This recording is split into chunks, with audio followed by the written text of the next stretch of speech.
Monsieur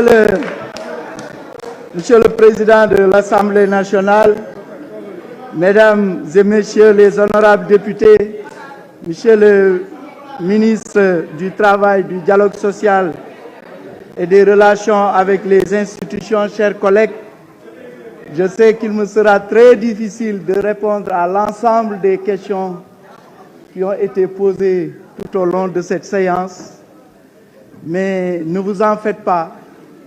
Toutes ces questions ont été notées et répertoriées ici. Et avec mon collègue aussi Samba Sy, ministre du Travail, nous nous attellerons à faire des fiches sur chaque question soulevée en vue de pouvoir en tenir compte lors de la finalisation du budget et de sa présentation au plus tard le 15 octobre 2023 à l'Assemblée nationale. Permettez-moi à l'entame de mon intervention de vous remercier très sincèrement pour les propos toujours aimables et encourageants prononcés à notre endroit. C'est vrai, le débat d'orientation budgétaire tenu conformément aux dispositions de l'article 56 de la loi organique relative aux lois de finances, ça a été souvent rappelé, constitue une réelle avancée dans la formulation et la mise en œuvre des politiques publiques. Puisque, je viens de le dire, puisque ce débat permet aux honorables députés d'intervenir en amont du processus de préparation du budget. C'est très important. Je me félicite de l'intérêt que les honorables députés accordent au débat d'orientation budgétaire, qui se traduit par des interventions et des contributions très pertinentes et de manière synthétique, qui portent sur trois problématiques majeures. Les questions économiques, budgétaires et financières, les questions sociales et les questions de gouvernance. Parce que c'est revenu très souvent sur la question de la gouvernance financière. On vous précisera exactement les dispositions qui sont prises pour faire évoluer les textes de l'OFNAC et pour arriver à la mise en place d'un parquet financier et autres. Là, on sera encore beaucoup plus explicite parce que contrairement à ce que un des honorables députés a indiqué tout à l'heure, notre programme économique et financier soutenu par le Fonds monétaire international est un programme qui a été conçu, élaboré par le gouvernement sur la base de la vision de Monsieur le Président de la République, son Excellence Macky Sall, vision opérationnalisée dans le cadre du plan Sénégal émergent. C'est à 16h47 que le Fonds monétaire international m'a envoyé un message pour dire bravo au Sénégal, le dossier du Sénégal a été approuvé par le conseil d'administration du Fonds monétaire ce jour à l'unanimité.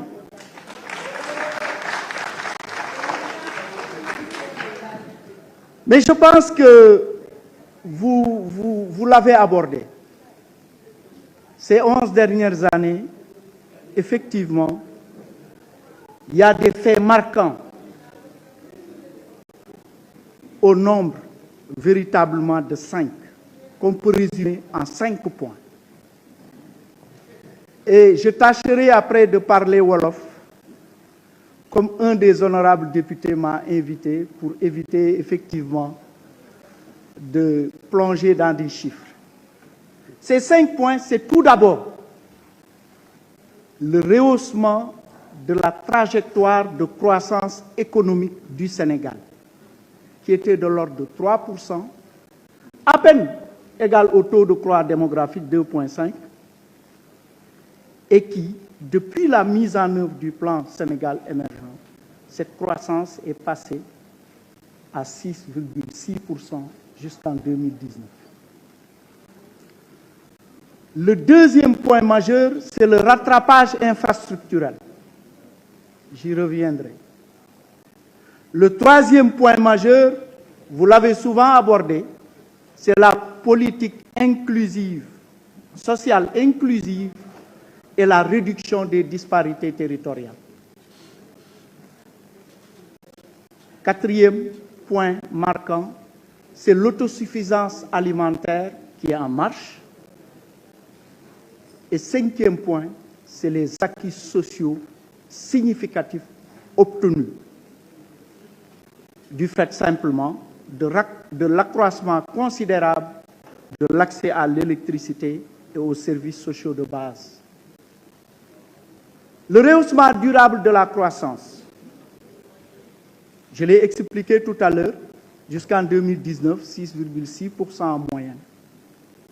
Et sur la période 2020-2022, malgré la crise économique mondiale liée à des facteurs exogènes, je ne reviendrai pas là-dessus, le Sénégal a démontré la résilience de son économie. Parce que déjà en 2020, au moment où toute l'Afrique subsaharienne a connu une récession de l'ordre de 4,4%, le Sénégal a obtenu une croissance de 1,3%. Et en 2021, le taux de croissance, il n'est pas de 6,1, c'était prévisionnel. Les données définitives de l'ANSD montrent que le taux de croissance en 2021 a été de 6,5%. Donc, comme on l'a indiqué, rehaussement durable de la croissance. Qu'est-ce que ça a permis, cette croissance? Parce que cette croissance, c'est quand même une richesse. C'est une richesse. Autrement dit, c'est la richesse produite au courant de ces années-là. Ça a permis, tout d'abord, à rémunérer le travail. Rémunérer le travail, c'est ainsi que la masse salariale a été multipliée par 2,6 en 12 ans, atteignant en 2023 1273 milliards et projeté en 2024, rajoutez-y 113 milliards, vous trouverez une masse salariale prévisionnelle en 2024 de 1386 milliards.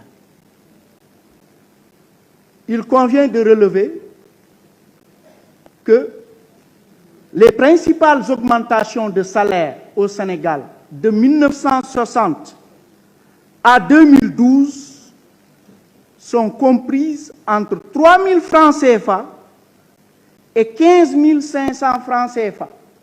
Les 15 500 francs CFA, c'était lors de la dévaluation de 1994. Depuis 2012, tout d'abord, la baisse de la fiscalité sur les salaires.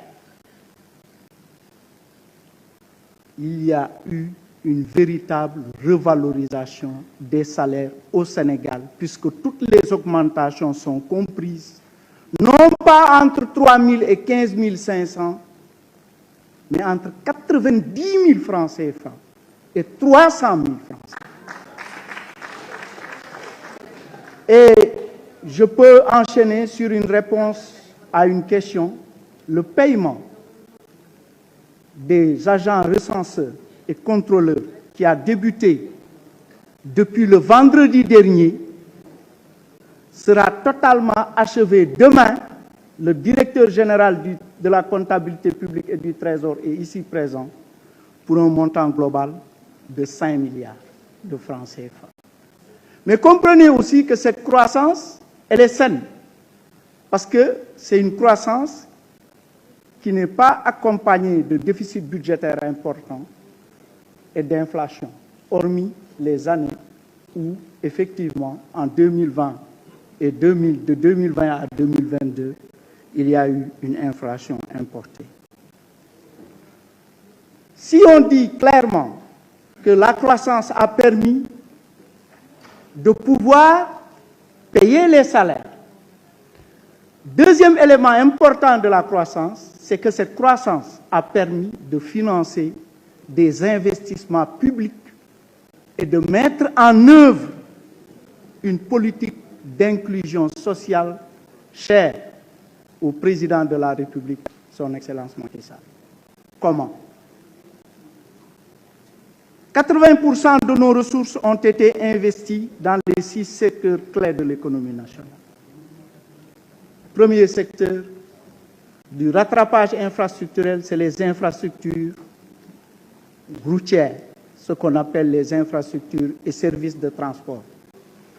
Je ne vais pas du ma wax chiffre yu bari nag parce que dañ ne ma naa wax wolof tuuti ci loolu nañu jàpp ne daal ñu ngi woon ci rythme 252,6 kilomètres par an moom la ñuy defar ci tali buñ ko comparé ak avant nag ñu ngi woon ci 131,5 kilomètres par an donc dañ ko doubler ñu ne waaw autoroute yi wax ngeen ko 32 kilomètres fi nekkoon ñu def 189 piste nag parce que dañu wax politique d'inclusion sociale réduction des disparités territoriales la moyenne annuelle bi ñu toll mu ngi toll ci 667,3 kilomètres par an avant président di ñëw moyenne bi mu ngi toll woon ci 416,6 kilomètres par an loolu moo ñuy permettre ñu wax ne ci budget bii di ñëw ñetti at yii di ñëw dinañ renforcer loolu def programme spécial de désenclavement yokk ci autoroute Mbour Fatick Kaolack sur un linéaire de 100 kilomètres yokk ci Dakar Tivaouane Saint-Louis ci linéaire 200 kilomètres ba pare yokk ci le projet de voie de dégagement nord entre Tivaouane Peulh et Diamniadio sous forme de financement PPP pour un linéaire de 18,5 kilomètres loolu lii lañ fi fekk fii la ko président yóbbu fii la ñu jëm noonu laa koy jàppee secteur bu ne pare naa ci infrastructure et services de transport ma ñëw toujours ci loolu les infrastructures ferroviaires defar nañ ci 38 kilomètres zéro lañ fi fekk ko ñu defar 38 léegi nag pour 2024 2026 dañuy continuer TER bi mu dem Diamniadio AIBD ñu réhabiliter nag chemin de fer bi honorable député bu Thiès bi wax na ko fi léegi chemin de fer Dakar Tambacounda transport aérien yi jarul ma ciy xuus torop ñun gis nañ AIBD Air Sénégal destination yokk ci 24 26 nag ñu ngi jëm ci finaliser tous les autres aéroports régionaux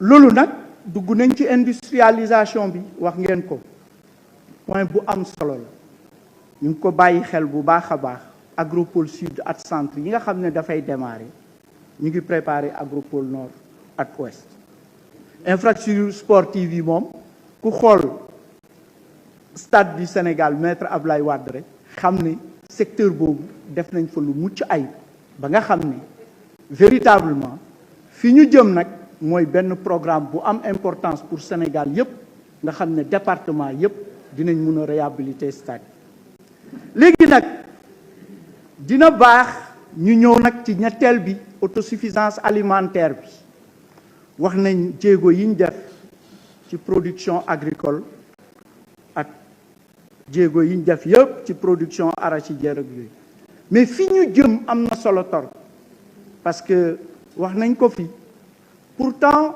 la stratégie nationale de souveraineté alimentaire qui couvrira la période 2024-2029 a fait l'objet de beaucoup d'échanges avec les acteurs de la vie économique nationale. Et in fine, c'est à Diamniadio qu'on a présenté ça à l'ensemble de nos partenaires techniques et financiers qui l'ont approuvé.